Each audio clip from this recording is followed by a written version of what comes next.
In the beginning, when the world was still young and unspoiled, the Garden of Eden flourished, a paradise untouched by sin or sorrow. This was a place where all of creation lived in harmony, where every creature thrived under the gentle gaze of its creator. Amidst this paradise walked the first humans, Adam and Eve, innocent and pure, enjoying a life of perfect communion with God. But lurking in the shadows was a creature that would change the fate of humanity forever, a being shrouded in mystery and enigma, a figure whose very essence would forever alter the course of history.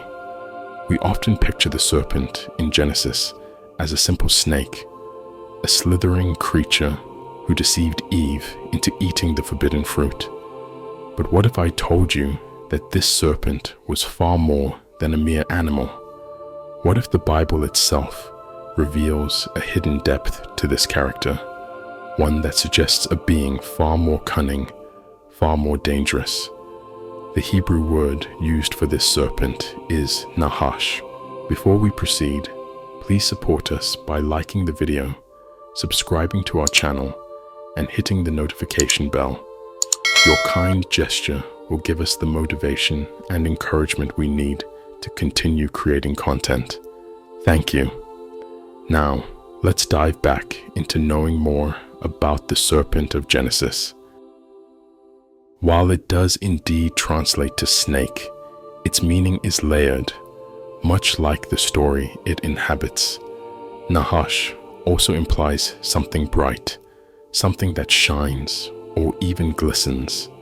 It conjures images of a creature with an otherworldly allure, a being not just of the earth, but one that straddles the line between heaven and the mortal realm. Picture the scene.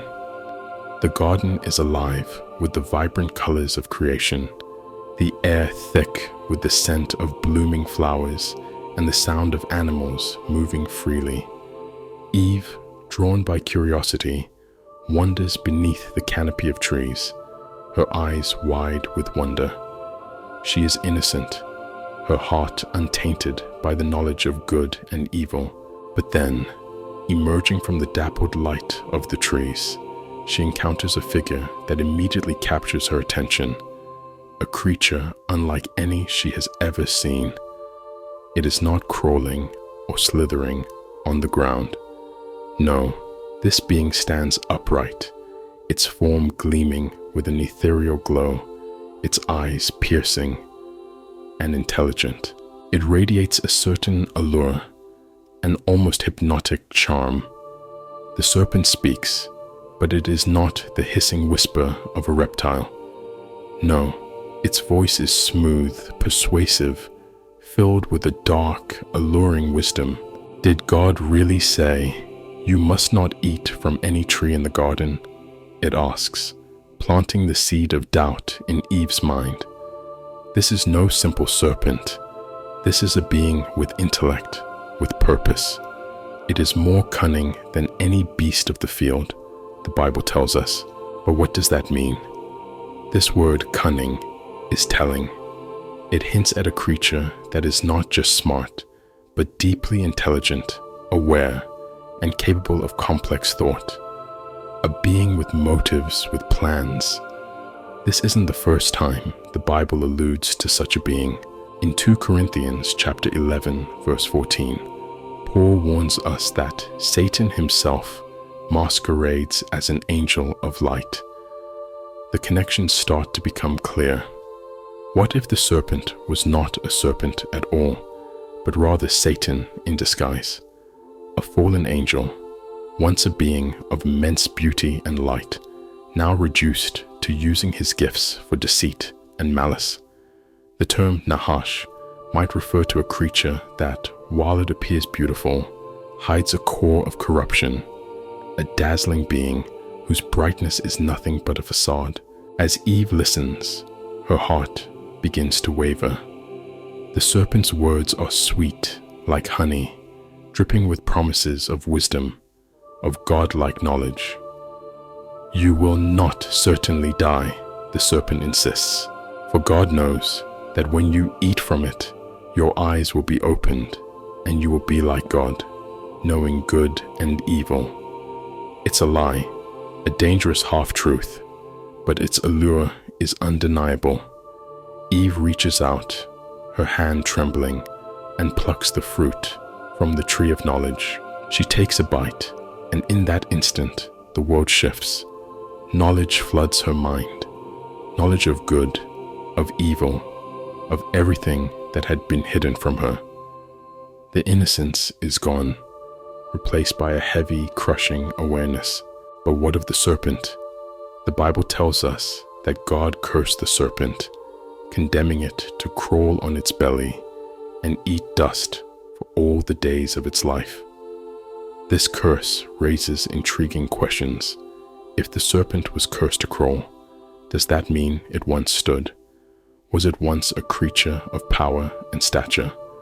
Some ancient texts and interpretations suggest that the serpent was indeed a glorious being before its fall, an angelic figure reduced to a lowly form as punishment for its rebellion. Imagine the horror of that moment, the brilliant, radiant being, now stripped of its beauty, forced to slither on its belly, its wings clipped, its light dimmed. This fall from grace mirrors the fall of humanity itself. The serpent's deception led to the loss of paradise, both for itself and for Adam and Eve. They too were cast out, their eyes now opened to the harsh reality of a world outside Eden's protective embrace, a world where they would toil and suffer, where death was now a certainty. In Revelation chapter 12, verse 9, and chapter 20, verse 2, the Bible pulls back the veil, revealing the serpent's true identity. And the great dragon was thrown down, that ancient serpent, who is called the devil and Satan, the deceiver of the whole world. Here, we see the serpent not just as a creature of the garden, but as a powerful being, a rebel against God, a figure who dared to challenge the divine order and was cast down as a result. This ancient serpent, this dragon, is none other than Satan himself, the great adversary, the prince of lies, whose fall from heaven was as dramatic as his attempt to corrupt God's creation. Jesus himself, in John chapter 8, verse 44, gives us further insight into this enigmatic being. He was a murderer from the beginning and does not stand in the truth, because there is no truth in him. When he lies, he speaks out of his own character, for he is a liar and the father of lies. The serpent, then, is not just a character in a story.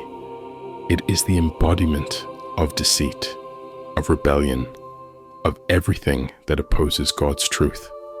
This narrative is more than just a simple tale of a snake and a forbidden fruit.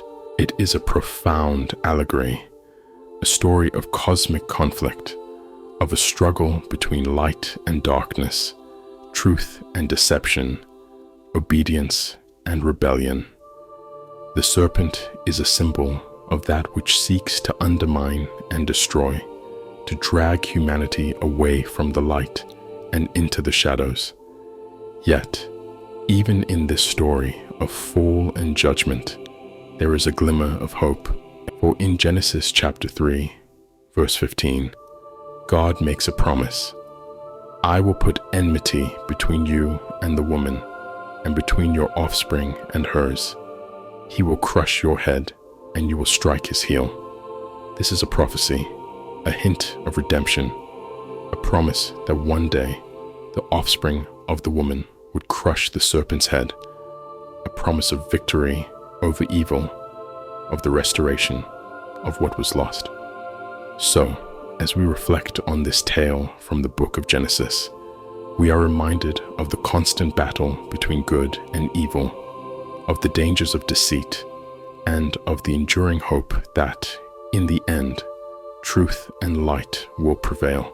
The serpent may have bruised humanity's heel, but a day is coming when its head will be crushed, when the lies will be shattered by the truth, and when the glory of Eden will be restored. What do you think? Did this perspective on the serpent change your understanding of this ancient story? Share your thoughts and let's explore the mysteries of the Bible together. Thank you for watching. I'd love to hear your thoughts in the comments below. I request you to support us by liking the video, subscribing to our channel, and hitting the bell icon. This generous act of yours will give us encouragement and power. May God bless you.